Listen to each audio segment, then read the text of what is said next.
I'm Joanna Small, the Public Information Officer for the Commerce City Police Department. It's Monday, August 19th, and these are your weekend high or lowlights, depending on how you look at them. This is essentially our video blotter where we give you a rundown of the most significant incidents your CCPD patrol officers responded to over the weekend. But we always do like to start off with a few fast facts. We answered 289 calls for service and made 37 traffic stops just on Saturday and Sunday. Now here are those highlights in chronological order. Overnight Friday into Saturday, officers responded to a fatal one-car rollover crash in which both the driver and passenger of the vehicle were ejected. The driver was unfortunately pronounced dead at the scene of the crash, which happened in the area of Quebec and Highway 2. The passenger, who survived but sustained serious bodily injuries, told officers both he and the driver had been drinking alcohol before getting in the vehicle and crashing. Also overnight Friday into Saturday, officers spotted a vehicle with no license plates driving southbound in the northbound lanes of Highway 85 at a high rate of speed and matching the description of a vehicle associated with a shots fired call.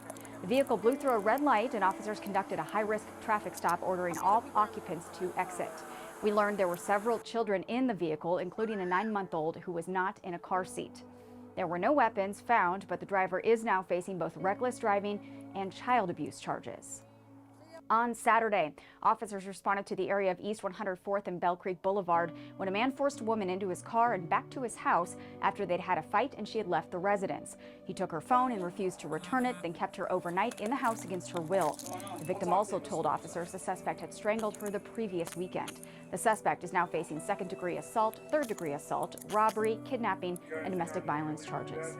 Again on Saturday, officers responded to a disturbance in the 6100 block of East 72nd and learned a pedestrian had crossed in front of a vehicle, causing the driver to stop abruptly.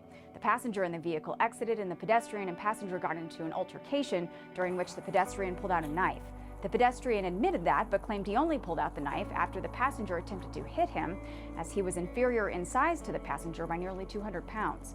Due to the fact neither story could be corroborated, no charges on either party were recommended.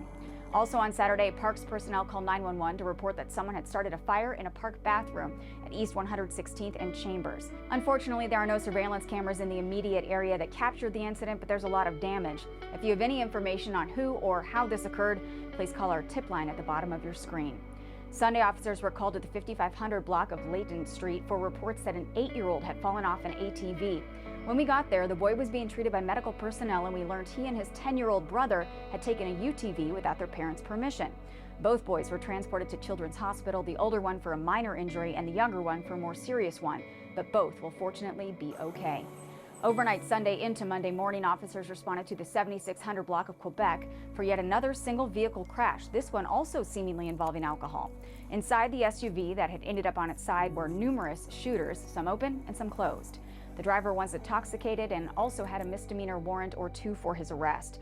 He was taken into custody on the warrants, and we learned he was also driving with a revoked license. He is now facing charges for careless driving, DUI, violation of a protection order which prohibits him from consuming alcohol, and driving after revocation.